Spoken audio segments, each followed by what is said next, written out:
Hola y gracias por estar en bibliatogo.com. Es increíble ver la cantidad de hijos e hijas de Dios resentidos en contra de su Padre, cansados porque no ven respuesta de Dios, amargados, menesterosos, cargados, tristes, muchos de ellos con un corazón que se ha ido endureciendo, que se ha ido dañando, sencillamente porque dicen no ver la respuesta de Dios. Otros afirman no ser escuchados por Dios y otro tanto reconoce que ha pecado, pero que aunque se ha arrepentido, no ha visto el cambio y la transformación que esperan de Dios. Pues bien, Dios no hará nada que usted y yo le impidamos a Él hacer.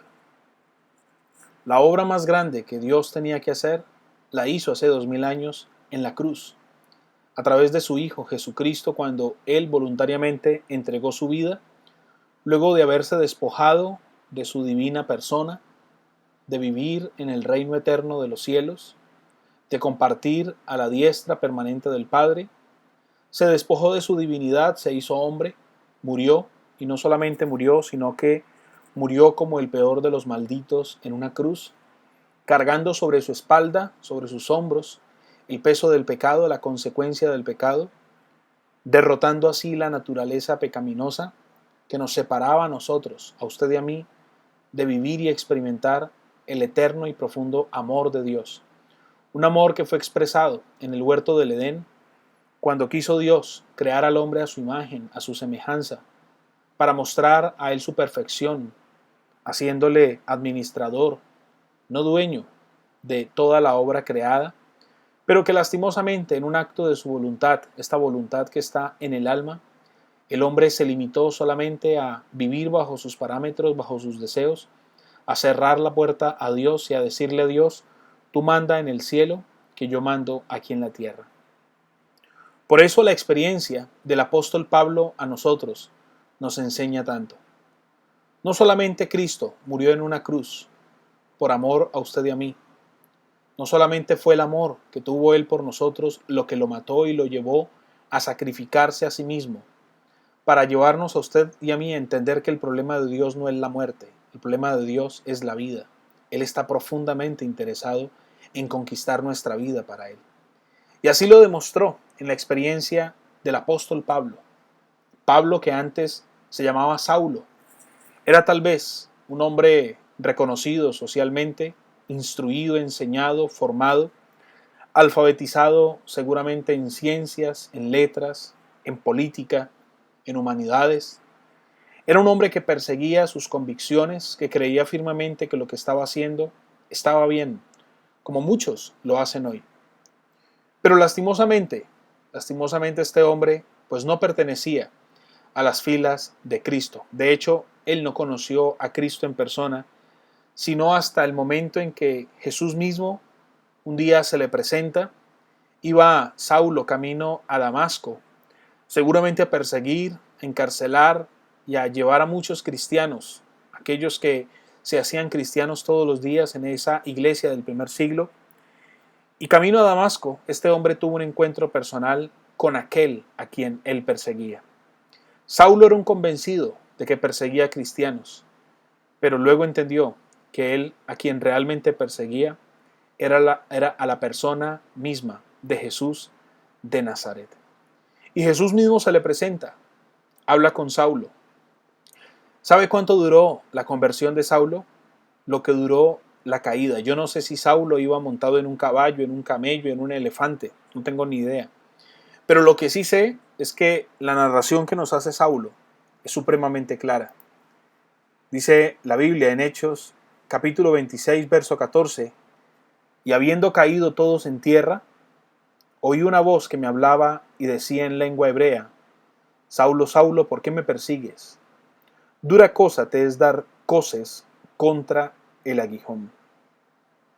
Fíjese que la conversión de Saulo comenzó con una caída. Este hombre cayó en el suelo, él y todos los que estaban con él, según lo que él narra. Pero más tremendo es la pregunta que Jesús le hace, Saulo, Saulo, ¿por qué me persigues? ¿Por qué lo perseguía Saulo? Piénselo por un momento. Aparentemente para destruirlo, aparentemente para persuadir a estos hombres cristianos que según la mente y el corazón de Saulo estaban engañados, para impedir que este grupo que predicaba de aquel que había resucitado creciera, aumentara en feligreses, en creyentes, en seguidores. Saulo, Saulo, ¿por qué perseguías a Jesús? Y él, sin saber a quien realmente perseguía, era Jesús. Yo creo, personalmente, es lo que mi mente y mi corazón me dicen, me enseñan, y lo que luego de orar le he pedido al Espíritu Santo que me enseñe. Saulo perseguía a Cristo, porque en últimas lo que quería confirmar era si verdaderamente ese Cristo era lo que todos decían, afirmaban y daban testimonio de que era. Saulo quería comprobar si era el ser sobrenatural, amoroso, tierno, paciente, del que todos hablaban, predicaban y testificaban. Seguramente en sus pensamientos, de momento, esto no era la razón justa o lógica. Pero a veces nuestra conciencia, hijos de Dios, nos juega pasadas. A veces nuestra manera de vivir no es tan importante como nuestra manera de pensar. A veces son nuestros pensamientos, esos que están internos allá en nuestro ser, los que realmente revelan nuestra verdadera necesidad. Nuestra boca puede estar diciendo algo, pero es nuestra mente y nuestra conciencia la que nos revela realmente cuál es nuestra más grande necesidad. Y sin lugar a dudas, la más grande necesidad de Saulo era entender y conocer la verdad, y la encontró. La encontró camino a Damasco, cayendo a tierra y reconociendo que este Jesús era el Cristo.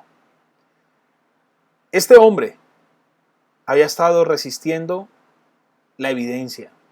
Jesús el Cristo, el Hijo de Dios. Por eso, Jesucristo le dice, dura cosa te es dar coces contra el aguijón. Dar coces es resistir, repugnar, es no querer convenir en alguna cosa, es no querer aceptar una verdad evidente, visible que está ahí.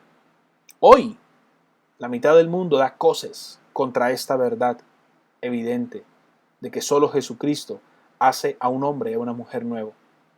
Muchos lo rechazan, otros lo repudian, otros son felices ofendiendo a aquellos que somos creyentes, que predicamos, que enseñamos la palabra de Dios.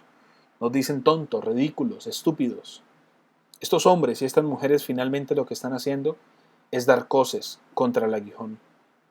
Y el aguijón es básicamente un recorderis que pone Dios en nuestro espíritu, en nuestra alma y en nuestro cuerpo, para no olvidarnos nunca de que por más que neguemos a Dios, por más que neguemos la existencia de Dios, lo único que nuestra vida y nuestra mente harán es reconocer que Él es un ser real. Uno de los aguijones que Dios utiliza es nuestra conciencia. Nuestra conciencia todo el tiempo nos impele a entender y comprender que existe un Dios, que existe un Dios. Aún las personas más interesadas en negar la existencia de ese Dios, de tanto nombrarlo y de tanto expresarlo, casi que lo vuelven un ser completamente real. Lastimosamente, la conciencia del hombre de hoy es una conciencia cauterizada, es una conciencia vacía, muerta, porque la conciencia se ubica en el espíritu, y al no estar Cristo en mi vida, en mi corazón, mi espíritu está muerto y vacío, y experimento entonces justamente eso. Es el parámetro de vida de la oscuridad, el hombre que vive en la oscuridad. La palabra de Dios es otro aguijón que Dios pone delante de nosotros, aún de nosotros los cristianos. La palabra de Dios, casi que cada vez que vamos a ella, nos demuestra que es innegable nuestra necesidad de depender y de conocer más a Dios. La vergüenza y el miedo son otros aguijones que Dios pone en nosotros. La vergüenza de saber que tenemos en Dios, un Dios grande y poderoso, pero que lastimosamente nuestra voluntad no nos deja vivir en el plano de lo sobrenatural. Y el miedo, ese miedo que nos separa de reconocer que Él es nuestro Padre. El primer sentimiento que experimentó el hombre al separarse de Dios por decisión propia fue miedo. Recuerde el caso de Adán. Los efectos del aguijón, sin lugar a dudas, son las consecuencias que vivimos por causa de nuestras decisiones. Dios ha puesto delante de nosotros el camino del bien y del mal. A usted y a mí nos toca tomar la decisión. Dios no sabe qué camino tomará, pero Él sí sabe a dónde nos llevan los caminos.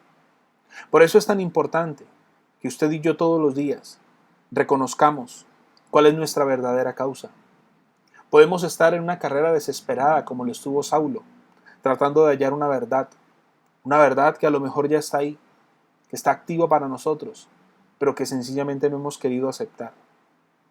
El hastío y la vanidad son otros aguijones que Dios pone. Recuerde siempre el rey Salomón. El rey Salomón tuvo todo lo que necesitó, todo lo que quiso para poder ser feliz, pero nunca fue feliz por una sencilla razón. Puedes ganarlo todo, puedes tenerlo todo, pero si pierdes tu alma y pierdes tu relación con Dios, lo habrás perdido todo realmente. ¿Cuál es el plan? ¿Cuál es el propósito de Dios con todo esto? Dios pone un aguijón en nosotros para recordarnos que somos llamados y apartados, que Él nos escogió, que Él tiene un propósito y un sentido de vida que quiere cumplir en nuestra vida. El método de Dios y de Cristo es la enseñanza. A veces ese aguijón lo que quiere hacer es enseñarnos, recordarnos, redarguirnos, exhortarnos. ¿Para qué? Para hacer el bien, para cambiar la actitud, para cambiar el chip de nuestra mente y de nuestro corazón, que durante muchos años nos ha llevado más a vivir condicionados a nuestras limitaciones y no a la capacidad que Dios ha puesto en nosotros. Es hora de cambiar. La necesidad de cambio. Lo primero que usted puede pensar es que no es necesario. ¿Para qué cambiar? ¿Qué sentido tiene cambiar? Esto lo único que hará es empeorar las actitudes de su mente y de su corazón. ¿Cómo se siente una persona que no es disciplinada? Se da el caso hoy, nuestra generación, lastimosamente es una generación que está creciendo en medio de la no disciplina. Y muchas veces los hijos, las hijas actúan de cierta manera para llamar la atención de sus padres. No estamos hablando de la disciplina del castigo a través de infringir dolor físico, no. Aún la disciplina de la voz. El solo llamado de atención le alerta al corazón del hijo y de la hija que su papá y su mamá están presentes. Asimismo actúa Dios. ¿Cómo te sentirías hoy si Dios tomara la decisión sencillamente de ignorarte? Dios ha sido paciente, Él sigue esperando por usted y por mí. Él quiere que en nuestra vida sucedan eventos sobrenaturales. Saulo, Saulo, ¿por qué me persigues? Pon tu nombre ahí. ¿Tú por qué persigues a Cristo? ¿Tú qué estás buscando? ¿Estás buscando simplemente dar cosas, dar golpes, como lo hace el caballo cuando se levanta y con sus piernas y con sus patas delanteras golpea la tierra, tratando como de resistirse?